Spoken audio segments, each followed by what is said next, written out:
Σοπα.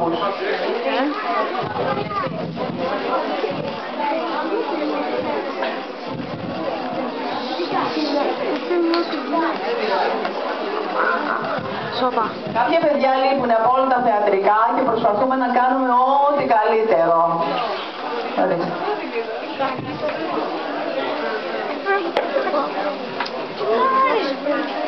It is Christmas Eve.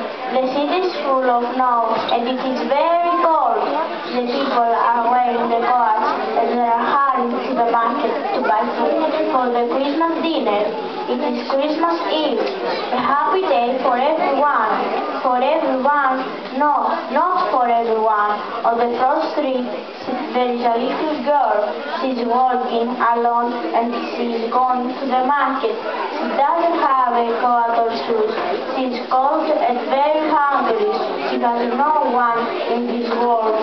She is going to the market to sell some boxes of matches. She hopes to earn some money to buy a little bread